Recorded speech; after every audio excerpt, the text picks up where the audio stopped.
문재인 대통령이 어젯밤 미국과 독일, 러시아 정상과 연쇄 전화 통화를 가졌습니다. 북한의 6차 핵실험에 따른 대북 제재 방안을 논의했는데 트럼프 대통령과는 미사일 탄두 중량 제한을 해제하기로 합의했습니다. 정동욱 기자입니다. 문재인 대통령은 도널드 트럼프 미국 대통령과 북한의 6차 핵실험 이후 첫 전화 통화를 갖고 한국의 미사일 탄두 중량 제한을 해제하기로 전격 합의했습니다. 한미 미사일 지침상 500kg으로 묶여있는 탄두 중량 제한을 풀어 북한의 지하 시설 등을 파괴할 강력한 미사일 개발을 가능하게 한 것입니다. 문 대통령은 40분간 이어진 통화에서 트럼프 대통령에게 주한미군의 사드 임시 배치를 최대한 신속하게 완료할 것이라고 전했습니다. 이어 북한이 절감할 수 있는 다른 차원의 강력하고 실제적인 대응 조치가 필요하다고 강조했습니다. 트럼프 대통령은 전적인 공감을 나타내고 미국의 철통 같은 대한 방위 공약을 재확인했습니다. 양국 정상은 지금은 북한에 대해 최고도로 강력한 압박과 제재를 가해야 한다는데 인식을 같이 했습니다. 구체적으로는 보다 더 강력한 유엔 안보리 제재 결의를 추진하기로 하고 긴밀한 소통을 위해 이번 달 유엔 총회를 계기로 만나기로 했습니다. 문 대통령은 블라디미르 푸틴 러시아 대통령과의 대화에서는 북한에 대한 국제사회의 강력한 추가 경제 제재를 제안했습니다. 북한의 외화 수입원을 근본적으로 차단할 방안을 유엔 안보리에서 검토할 때라며 대북 원유 공급 중단과 북한 해외 노동자 수입 금지 등을 거론했습니다. 푸틴 대통령은 북한의 핵과 미사일이 지역의 평화와 안정에 실질적 위협이 되고 있다고 강조했습니다. 문 대통령은 앞서 이뤄진 메르켈 독일 총리와의 통화에서 이제는 북한이 절감할 수 있는 강력하고 실제적인 대응 조치가 필요하다고 밝혔습니다. 메르켈 총리도 국제사회와 공조해 보다 강력한 유엔 추가 제재를 이끌어내겠다는 한국의 입장에 공감하고 전적인 협력 의사를 밝혔습니다. 양국 정상은 또 어려운 상황에서도 북핵 미사일 문제의 평화적 해결이라는 기본 원칙은 지켜져야 한다는 데 공감했습니다. MBC 뉴스 정동욱입니다. 우리 시간으로 어젯밤 열린 유엔 안전보장 이사회 긴급회의에서 이사국들은 북한의 핵실험을 강하게 비판했습니다. 미국은 강력한 추가 제재만이 북한 문제를 해결할 수 있다며 새로운 추가 대북 제재 결의안을 제안하겠다고 밝혔습니다. 뉴욕에서 이진희 특파원의 보도입니다. 유엔 안보리는 긴급회의를 열고 북한의 6차 핵실험을 강하게 규탄했습니다. 미국을 비롯한 유엔 안보리 이사국 대부분은 안보리 차원의 추가 제재 등 강력한 조치를 촉구했습니다. 미국은 북한이 미사일과 핵 위협으로 전쟁을 애걸하고 있다고 경고했습니다. War is never something the United States wants. We don't want it now. But our country's patience is not unlimited. 또 강력한 추가 제재만이 북한 문제를 해결할 수 있다고 강조했습니다. 곧 새로운 대북 제재 결의안 초안을 내놓을 거라며 다음 주 월요일 안보리 표결이 이뤄지길 바란다고 밝혔습니다. 미국은 또 북한과 거래하는 나라는 북핵 개발을 지원하는 것으로 간주하겠다며 세컨더리 보이콧 의지도 강하게 내비쳤습니다. 원유 공급 차단 등 추가 제재의 미온적인 중국에 대한 압박으로 풀이됩니다. 이에 당사국 자격으로 참석한 조태열 대사도 유엔 회원국 모두가 결단을 내려야 한다며 강력한 추가 제재를 강조한 미국을 거들었습니다. 그러나 중국과 러시아는 평화적 해법을 강조해 온도차를 보였습니다. 半岛问题必须和平解决，中方绝不允许半岛生乱生战。 안보리 차원의 추가 제재 방안이 이번 주 논의되겠지만 중국과 러시아가 원유 공급 차단 등 북한의 치명타가 될 만한 제재에 동의할지는 미지수입니다. 뉴욕에서 MBC 뉴스 이진희입니다. 주요 7개국 G7 정상들이 공동 성명을 발표하고 북한의 6차 핵실험을 규탄했습니다. 북한 김정은이 유학한 적이 있는 스위스는 이번 사태의 중재자로 나설 뜻을 밝혔습니다. 김현 특파원입니다. 이탈리아를 비롯한 주요 7개국 정상들이 북한이 세계 평화를 유례없는 수준으로 위협하고 있다고 지적했습니다. G7 정상들은 어제 발표한 공동성명에서 북한은 21세기에 핵실험을 자행한 유일한 나라라며 이같이 강조하고 가장 강력한 용어로 북한의 새로운 핵실험을 규탄한다고 밝혔습니다.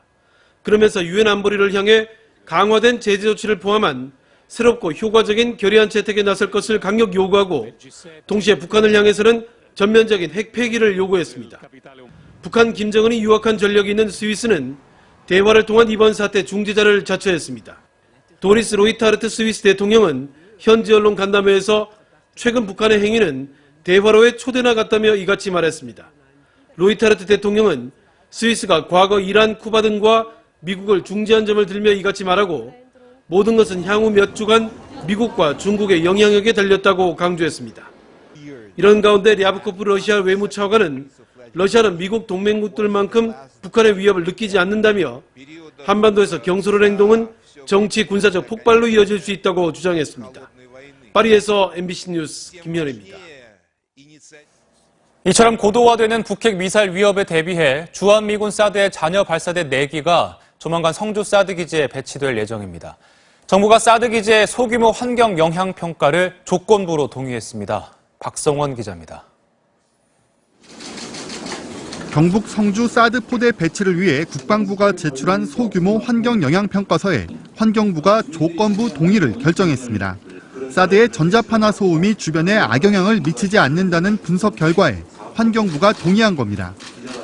관계 전문기관 및 전문가 등과 함께 종합 검토한 결과 인체 및 주변 환경에 미치는 영향은 미미한 것으로 판단했습니다.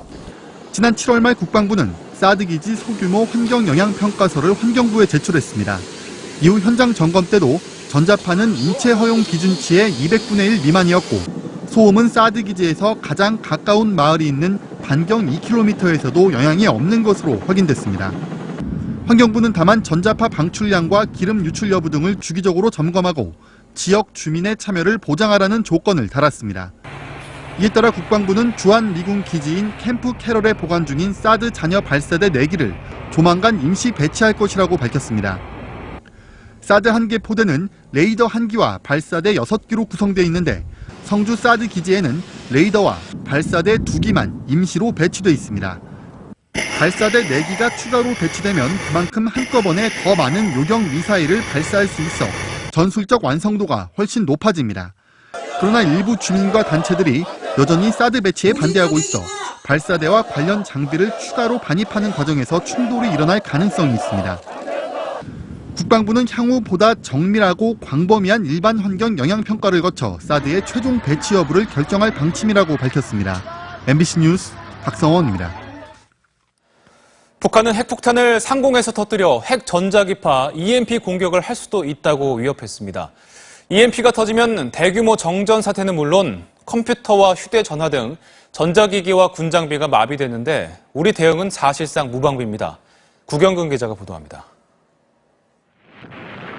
지난 2006년 제1차 핵실험으로 핵무기를 손에 넣기 시작한 북한은 10년여 만에 수소탄으로 EMP 공격이 가능하다고 주장했습니다. 전략적 목적에 따라 고공에서 폭발시켜 광대한 지역에 대한 초강력 EMP 공격까지 가할 수 있는 다기능화된 열핵 전투범입니다. 한 방만 터뜨려도 효과적이기 때문에 북한은 핵 공격에 앞서 EMP 공격을 감행할 가능성이 지속적으로 제기돼 왔습니다.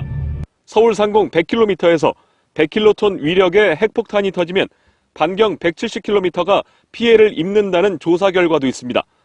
육해 공군 통합지휘부가 있는 충남 계룡대는 물론 주한미군 평택 기지까지 마비돼 상당 기간 반격이 불가능할 수 있습니다. 문제는 대다수 시설이 EMP 공격에 취약하다는 겁니다. 모든 시설에 EMP 차폐 시설을 설치하는 것도 어렵기 때문에 북한이 핵탄두 공중폭발로 EMP 공격을 하기 전 100km 고도에서 미리 요격을 해버리는 것이 가장 현실적입니다. EMP탄이 가장 위협적인 고도는 30에서 80km, 고도 40에서 120km까지 요격이 가능한 사드 조기 배치가 시급한 이유입니다. MBC 뉴스 구경근입니다. MBC 김장겸 사장 체포영장을 발부받은 고용노동부 측은 최저임금법 위반 등 5가지를 체포 이유로 제시했습니다. 이에 대해 MBC 측은 반박하며 정부 공권력을 동원한 사장 몰아내기라는 입장을 밝혔습니다. 김장겸 사장은 오늘 고용노동부에 출석합니다. 김태윤 기자입니다. 고용노동부가 제시한 김장겸 사장에 대한 첫 번째 체포 사유는 최저임금법 위반입니다. 근로자 140명이 최저임금에 미달하는 임금을 받았다는 겁니다. 이에 대해 MBC 측은 노동부는 최저임금 기준을 월 243시간으로 계산하고 있지만 법령과 판례에 따르면 174시간이라며 이를 기준으로 하면 MBC의 최저임금 미달 급여를 받는 근로자는 없다고 반박했습니다. 노동부는 또 김 사장이 노조원들에게 신사업개발센터와 뉴미디어 포맷개발센터로 발령되는 등 불이익을 줬다고 주장합니다. 하지만 MBC 측은 위 조직은 김 사장 취임 전인 2014년 경영 환경 변화에 따라 신설된 것으로 조직 설립에 관여한 바 없다고 밝혔습니다. 김장겸 사장이 보도국장과 보도본부장 사장일 때도 전혀 관여하지도 않는 사안을 두고 사장을 체포하겠다고 하는 것은 무리한 법 적용이라는 입장입니다. 노동부는 임신 중인 근로자 4명에게 야간과 휴일 근무를 시키고 산후 1년이 넘지 않은 근로자에게 일일 2시간, 일주일 6시간을 초과한 시간의 근로를 시켰다는 점도 지적합니다. 그러나 시간의 근무와 휴일 근무는 부장의 전결 사항으로 사장으로서는 구체적인 사항을 알 수 없다고 MBC 측은 설명했습니다. 또 노동부가 지적한 사례들을 확인한 결과 당사자가 자발적으로 시간의 근무를 한 사례가 전부였다고 덧붙였습니다. 그러면서 방송 제작 업무 특성상 재량을 갖고 근무하는 것을 두고 근로기준법 위반이라고 지적하는 것은 문제라고 반박했습니다. 노동부는 이 밖에 근로계약 체결 때 임금 구성 항목과 계산, 지급 방법 등 근로조건이 명시된 서면을 근로자 45명에게 교부하지 않았다는 점도 지적했습니다. 여기에 퇴직한 근로자 27명에 대해서 퇴직금 일부만 지급하고 나머지 747만 원의 퇴직금을 지급하지 않은 점도 체포 사유에 포함됐습니다. 이에 대해서 MBC 측은 근로계약서 교부 등 인사기록 증명 관리와 퇴직금 지급 계산은 모두 부장 정결 사항으로 정하고 있다며 사장이 관여한 바 없다는 점을 강조했습니다. MBC는 김 사장이 오늘 오전 10시 고용노동부 서울 서부지청에 출석해 조사를 받기로 했다고 밝혔습니다. MBC 뉴스 김태현입니다. 어제 저녁 경기도 양평에서 차량 2대가 충돌해 1명이 숨지고 2명이 다쳤습니다. 부산역 대합실에서 불이 나 승객들이 대피하는 등 화재도 잇따랐습니다. 사건 사고 장현주 기자입니다. 119 대원들이 심하게 구겨진 차량 안에서 조심스럽게 부상자를 구조해 들것으로 옮깁니다. 사고가 난 시간은 어제 저녁 8시 30분쯤 경기도 양평읍의 한 도로에서 SUV 차량과 승합차가 충돌했습니다. 이 사고로 SUV 차량 운전자 72살 신모 씨가 숨지고 승합차 운전자 68살 김모 씨 등 2명이 다쳐 병원으로 옮겨져 치료를 받고 있습니다. 경찰은 정확한 사고 경위를 조사하고 있습니다.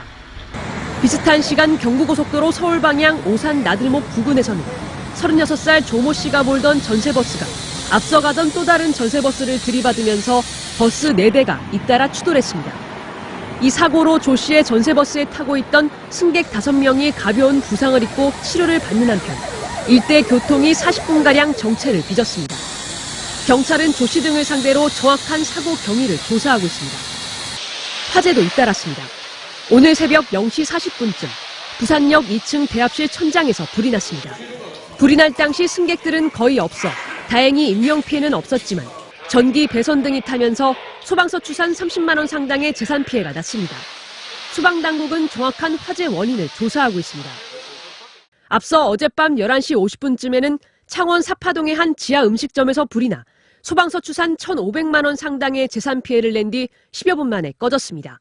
MBC 뉴스 장현주입니다.